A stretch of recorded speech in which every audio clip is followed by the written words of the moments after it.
നാം ഒന്ന് കാണണമെന്ന് പറഞ്ഞപ്പോ അവൻ ഇങ്ങോട്ട് വരാന്ന് പറഞ്ഞല്ലോ. കൊള്ളാം. അവന് രാജഭക്തി തീരെ അങ്ങനെ പോയിട്ടില്ല എന്നർത്ഥം. അടിയനും അത് തന്നെയാ തോന്നുന്നത്. താൻ പോടോ കൊശവൻ വക്കീലെ. മുഖ്യൻ കള്ളനാ.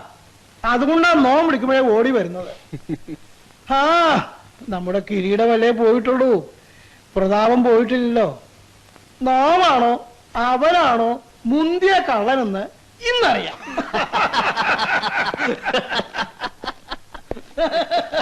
ആ എന്തൊക്കെയുണ്ട് വക്കീലെ? കേസുകളൊക്കെ മുറക്കി തോക്കുന്നുണ്ടല്ലോ ഇല്ലേ? ഉണ്ടേ. ഇല്ലേ, ഇടയ്ക്കൊക്കെ ജയിക്കുന്നുണ്ട്. ആ അത് എതിർകക്ഷിക്കാര്. വിശന്നിട്ട് വയ്യ. ഇരിക്കടാ. ഇരുന്നോളൂ. മഹീന്ദ്ര നിന്റെ അമ്മാവനോടെ? ആവോ എനിക്കറിയില്ല. ആരോപണി എവിടെ വക്കീലെ? വിളിക്കുക. പയറ്റ് കളരി കാണും. ഇപ്പൊ വിളിച്ചാ വരില്ല. അങ്കക്കലി കൊണ്ട് നിൽക്കാവും.